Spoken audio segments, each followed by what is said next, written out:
नमस्कार, एक बार फिर से स्वागत है आप सभी का आज के नए वीडियो में। दोस्तों, आज अपन एक ऐसे आसन की बात करने वाले हैं जो खाना खाने के बाद किया जाता है और महर्षि पतंजलि के अनुसार खाना खाने के बाद सिर्फ एक आसन किया जाता है जिसका नाम है वज्रासन। वज्रासन का अभ्यास हमें क्यों करना चाहिए, इसके लाभ क्या है, इसकी हानि क्या है, ये जानेंगे अपन वीडियो के अंत में। सबसे पहले अपन ये जानते हैं कि वज्रासन का अभ्यास किया कैसे जाता है। सबसे पहले इसमें बैठने की स्थिति होती है। सबसे पहले आप बैठेंगे दंडासन में। दंडासन की स्थिति होती है ये, पैर बिल्कुल सामने, अंगूठे अपनी ओर, कमर गर्दन बिल्कुल सीधी। सबसे पहले आप एक पैर को अपने नितंबों के पास लेकर आएंगे, फिर इस पैर पर आराम से बैठेंगे। फिर यही स्थिति आपकी दूसरे पैर से होनी चाहिए। पीछे से आपके दोनों अंगूठे मिले हुए, एड़ियां बाहर फैली हुई और सामने से आपके दोनों घुटने हैं वो सामने से मिले हुए। हाथ इस प्रकार घुटनों पर रखेंगे। इसके अलावा बाद में आपको अपनी छाती है वो बाहर निकली हुई आपकी होनी चाहिए।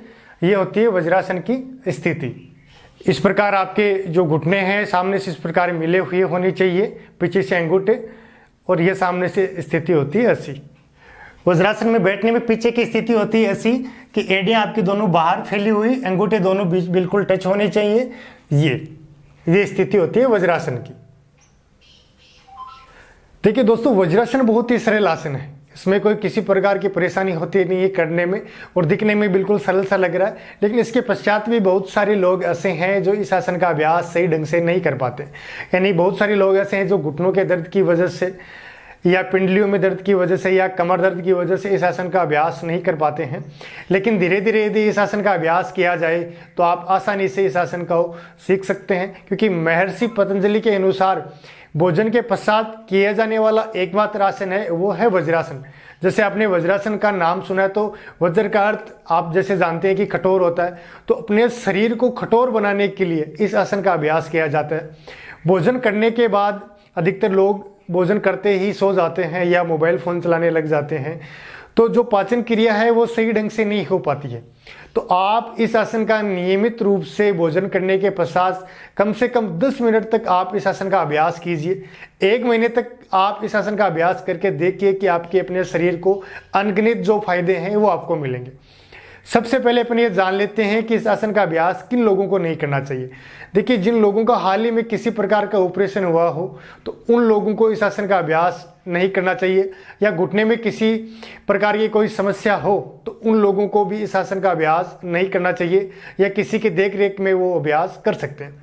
अब बात करते हैं इसके लाभ की। जैसा आपको बताया कि ये शरीर को वज्र के समान बनाने में ये मदद करता है। सबसे पहले तो अपन बात करें कि जैसे भोजन अपन कर रहे हैं, यदि भोजन की पाचन क्रिया ठीक नहीं है तो आपको पेट की अनेक बीमारियां होती हैं, जैसे मुंह में छाले होना, चेहरे पर आपको झुर्रियां आना, ऐसी अनेक समस्याओं का आपको सामना करना पड़ता है। इसके अलावा अपन दोस्तों बात करें कि वज्रासन की और लाभ है वो क्या क्या है।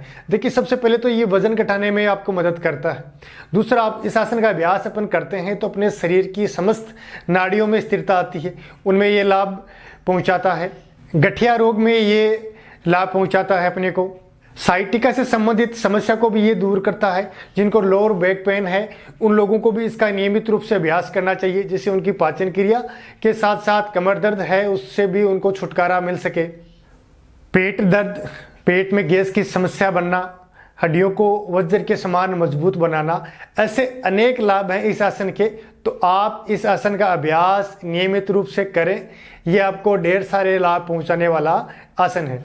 उम्मीद करता हूं आज की दी हुई जानकारी यदि आपको पसंद आई है तो आप हमारे चैनल को सब्सक्राइब जरूर कर लीजिएगा, क्योंकि इस चैनल पर आपको योग आसनों के साथ साथ योग के क्षेत्र में आने वाली समस्त जानकारियां, समस्त भर्तियों की जानकारियां आपको समय समय पर उपलब्ध होती हैं। तो आप हमारे चैनल को सब्सक्राइब जरूर कर लीजिएगा। यदि आपके मन में किसी प्रकार का कोई डाउट है और आप मुझसे किसी प्रकार की कोई जानकारियाँ चाहते हैं तो आप मुझसे कॉन्टेक्ट कर सकते हैं। मैंने अपने सोशल मीडिया के लिंक जैसे इंस्टाग्राम, फेसबुक है वो डिस्क्रिप्शन में आपको मिल जाएंगे। इसके साथ मैंने अपने फ़ोन नंबर भी दे दिए हैं। यदि आप मुझसे किसी भी प्रकार की कोई जानकारी चाहते हैं तो आप कभी भी मुझे कॉल कर सकते हैं। तो उम्मीद करता हूँ दी हुई जानकारी पसंद आई है तो आप प्लीज़ लाइक, शेयर, सब्सक्राइब जरूर कीजिएगा। धन्यवाद।